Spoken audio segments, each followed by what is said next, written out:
Hello, hello, and welcome to season 5 of How to Play D&D, the Explainer podcast, where one experienced dungeon master and one failed scriptwriter discuss D&D topics. My name is Connor Kinsey. I almost forgot it, and my illustrious guest this week is Dan of D&D Made Easy. I don't know why I can't Hi. get this right. Yeah, thank you. For at least someone knows what they've got to say. That's all that matters. How has your week been? Yeah, it's very good. Yeah, and then How's I yours? ruined it by making you record this on a Sunday. So thank you. Thanks for No, it's great. Always love talking to you, Connor. Appreciate it. Appreciate that. I'll pay you after for that. Um, all right, this season we are doing things slightly different. Our guests have selected an enemy from a list that I've supplied, and they're going to educate us as to why we should use these creatures. And of course, I will interrogate. So, what's this? What's the creature for this week?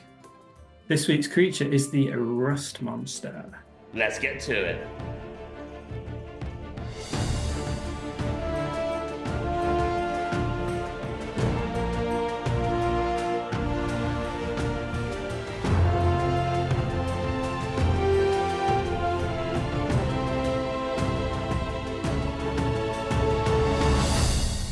Okay, so today's episode is on rust monsters. Rust monsters, D&D's answers to bed bugs for armor because your character is too fucking scared to take theirs off in fear of a lower AC when resting. Am I wrong? Am I wrong? I think that's a good way of using it.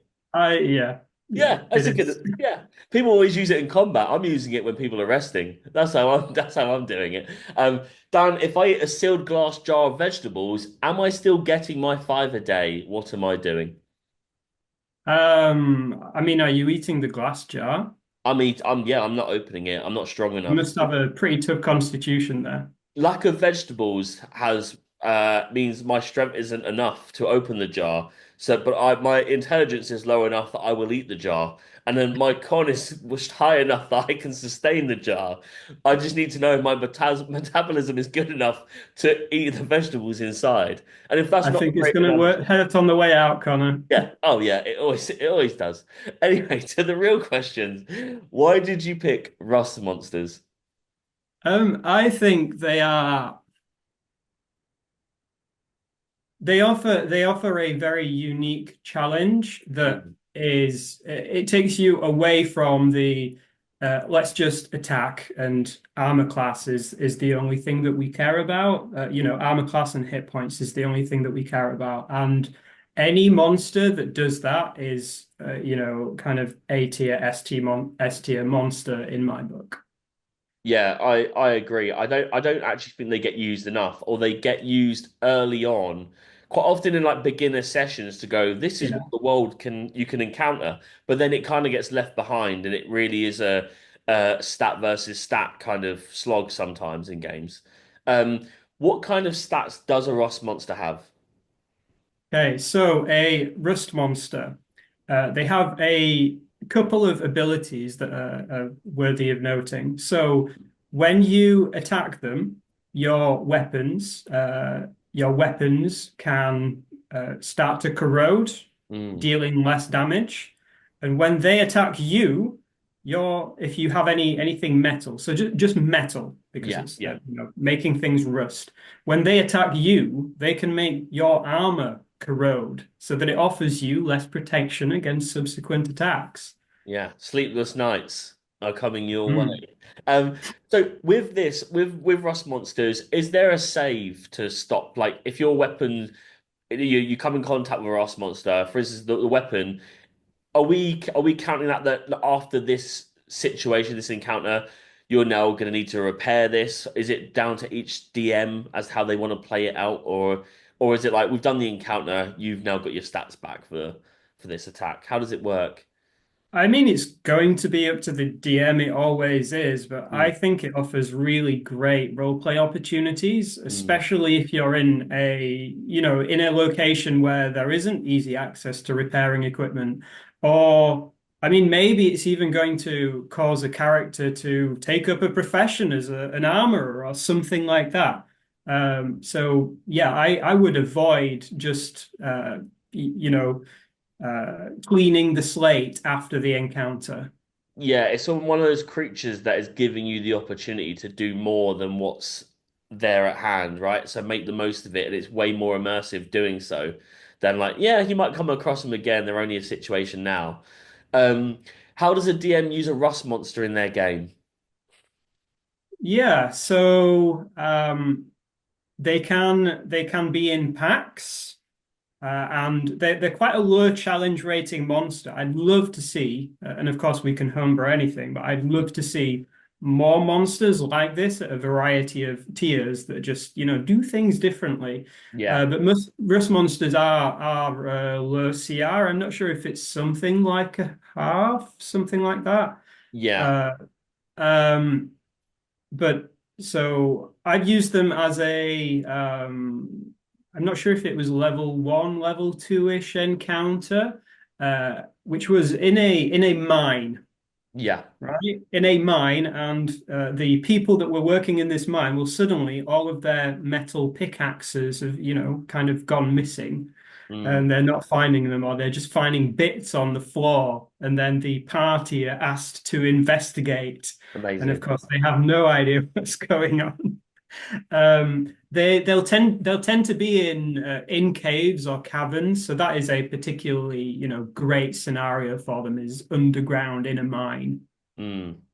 Yeah, I know what like you've answered that set next question of giving an example, but I think that's a really good example because usually when I've encountered them or I see people use them, it's just something that you come across in a dungeon, in a cave, in a mine.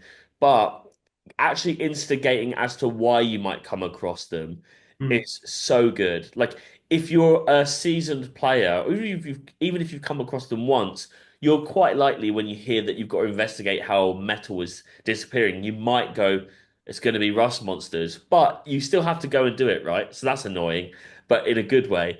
And if you'd have no idea why things are dissolving, like as a brand new player, it's great that there's intrigue. You're not going there and you're fighting something. You are sent out to work out what it is. There's investigation, so it's getting that mind kind of ticking over, and that's a really good way of doing it. Have you come across any other kind of encounter, maybe as a player, where that's been the case where someone has put that on you? which part exactly? Oh, just like rust monsters being used, and did they do that differently to what you expected? I haven't. I remember playing one of the original Baldur's Gate Dark Alliance, I believe Right. the first one. There is just or maybe the second one. There's a cave like in between some goblin area that just has rust monsters. But again, there's no explanation of why they're there. It's just like you're going into their habitat and they happen to be there, and you need to Yeah. get through to the other side. So that could be a thing. I Yeah. think if it is, yeah, dungeon is probably a great place to see them Mm. because they will, generally be underground. Anywhere where there's food source for them, so Yeah. metal. So there needs to be a reason, which can be that it is like a mine and there's metal there anyway, which they're eating. Or Mm. it could be that adventurers keep coming to the dungeon and then dying to all of the other monsters, and then the rust monsters eat Yeah, there's this whole the remains, the ecosystem. armor. Yeah, it's definitely a creature, and you hit the nail on the head there, where it's definitely a creature where it can really rely on the domain it's in. Like, it makes sense that it's there. Like, anything could be in a dungeon, but you just instantly just kind of like tapped on there, like a little bit of an ecosystem. It could be something else that's brought them there. People are mining, so that's what's brought them there. That kind of thing is a really good reason for them, rather than you said with the Baldur's Gate example, there's like kind of two goblin encampments, but there just happens to be like a pocket of rust monsters, and you go, well, why aren't they mixed? Why aren't they attacking? Why they've not got that? Why are they not Mm, having that issue if they're near each other in the same? But at least with that example you've given, there's an ecosystem going on, and it makes sense mhm. that 90% of the time the adventuring party is actually the enemy, right? Like you're going in slaying things because someone told you to. If that happened to you, you'd be like, hang on a minute, why are you doing this? So Yeah. I think it's a really good creature that you can give it a reason to be there rather than for the sake of combat. Um, what's your least favorite enemy in D&D? Now, I know last time we spoke, it was beholders. And Hmm. that was for as a DM. Have you got one that you don't like as a player? Ooh. What do I? Okay, what do I not like as a player? A really common one we've This had is is dragons, dragons and goblins. Goblins because they're everywhere. It's they're just boring. yeah, they're just so common. Yeah. I mean, I would go with um, I do like I do like a very mechanical game, but I also like a lot of, role play and kind of richness of why are you doing this thing? So I'm Mm. not into, a murder hub or Yeah. uh, kill fest kind of game. So I Yeah. would say any game where there is really none of that. It's just there's no reason for a particular monster to be in a particular place. So it's Yeah. not about the monster, but how it's used. Okay. So I'd say that for immersion purposes, I think it is important to understand um, where you're going with each monster that you put in your game. And, we Yeah. were talking about ecosystems, just how everything works together. Yeah, Um, yeah, that makes complete sense. Like it's quite often that people are excited to just put something in, and it might just be because it's new and it's fresh, or they've stumbled upon it, so they want to put it into their session. And then on the other side of that, I think players almost just expect that they're just going to be slaying things, and they don't question why it's there. So I think it's a almost it's like a I can't think of the term, but it's kind of like, both parties can forget to think about that, and it actually does add a lot of substance as to like why we're doing this. Like it's always good to ask why rather than just do it for the sake of doing it. Because then when there are moments where you have thought about it and you have got these creatures coming in, it could be a BBG or whatnot, players aren't actually going to be that bothered because they've not needed to think about it beforehand, right? Up until this point. So everything's a bit of a puzzle that you're adding a piece to, I think, in D&D. Well, it's a yeah, bit different from a one shot. Yeah, and one of the huge benefits of this when it isn't a one shot, I mean, everything, it doesn't matter as much if you're running a one shot, Mm. but a huge benefit of having at least an idea of why a particular monster is in a particular place is that Yeah. that is then a seed for a future adventure. So, oh, Mm. hey, yeah, we're going through the mountain range and we see a stone giant up on the cliff. The party might investigate, they might fight it, they might not. But Mm. in putting that stone giant there, right, I thought, why is it there? It's there because there's a lair down further into the mountain range, Mm. right? That's all I know at that point. And I might Yeah. not go anywhere any further with that idea. But if the party decides to investigate, there's something there, Yeah. right? It's not just pick up a random page of the monster handbook and Mm. plonk a monster in place. Yeah. I think that is really important. And also, just as a DM, I know that you said like quite often that now you kind of like that it can go any way. Like you can, as things happen, you like that about Daggerheart. But yeah, as a newbie DM, it kind of, or someone who just hasn't been doing it for years, doesn't have that confidence. Put things there knowing that it could go that way, but also it's good to have things there because it does make you think like not two dimensional, like it's not just A to B. It should never really be that unless there's a reason for that as well. It's not, do you know what I mean? So you want people to not know what's coming next rather than as soon as they sit at the table, they know how this is going to be. There's no point being there. Like they're wasting their time. Yeah.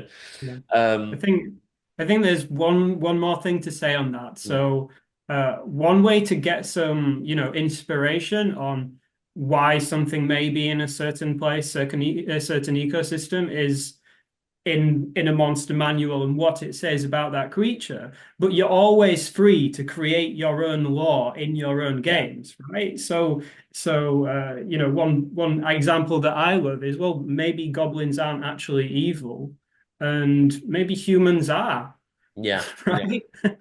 So you can create your own lore and you can create your own everything, but in creating a world that makes sense, just yeah, Mm.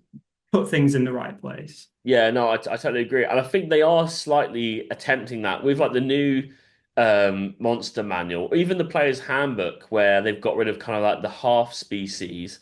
I know that with like, for instance, orcs, I know this is all fictional, but like get a bad rep. There's kind of like a racial thing behind it that people on the internet are like hit and miss with.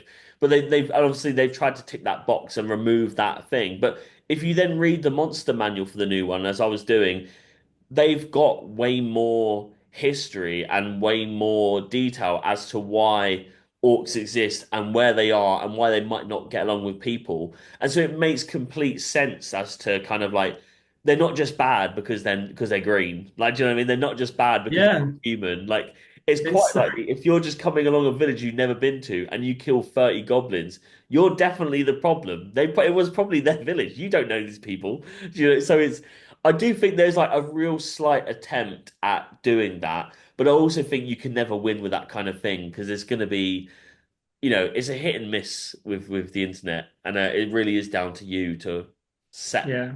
you know. It's interesting to play with those biases as well. So I had a like minor NPC in one of my campaigns who's a half orc, stable hand, Mm, and has quite severe social anxiety. So this is pretty much the extent of what the party knew about him before he was taken prisoner. mm, So the party and most of the encampment left, and there were just a few people that stayed behind. And yeah. then the few guards and this half orc, when they came back, had all disappeared. So they immediately suspected the half orc that had Wow. severe social anxiety as being the culprit. He wasn't. Yeah, It's yeah. yeah, it's interesting how we yeah. You can really put, I mean, this is a whole other topic to cover, I suppose, but they're like there are like huge kind of like social dynamics, and the range of like kind of like I don't think trying to think of the term, but like socioeconomic kind of background of like poverty and richness and what people are, the special traits and things that can really affect a fictional game, and people think that it doesn't. And you can really tailor that in the right way. I think when you're Mm, purposely trying to make it bleak and miserable and just you're not trying to say something, you are just ticking a box, then that's probably the wrong tool to be using. Do you know what I mean? yeah. And that's the same in real life as well, I suppose. So it's, people, but people should think about that when they're thinking about the creatures as well, just to round that off back to the enemies, episode. Okay, just before we head out, would you like to say who you are and what you do? Yeah, I'm Dan. I go by the name D&D Made Easy online. That's with a D-A-N because I put my And name in my business names. I make resources to help people learn to play and become more immersed, have more fun games of D&D. So that includes some reference cards which you can find from I think from the show notes and from the How to Play D&D podcasts link tree. Includes videos and also some print at home products you can make that make it easier to play certain classes, etc. yeah, I highly suggest people check it out. Well, I can't recommend it enough because it is very helpful, which is how we met by being like, hang on a minute, you're trying to do something for people. What more could you want from that as a listener learning to play D&D than have free resource or even just insight as to how you can make things easier for you and other people to get involved. So there'll be links in the bios, and yeah, feel free to check that out. Please check that out. Today's adventure is sadly coming to a close. We're back in next week with the topic: if Spider-Man was created from a radioactive spider bite, why is he not emitting enough radiation to cause a countrywide panic?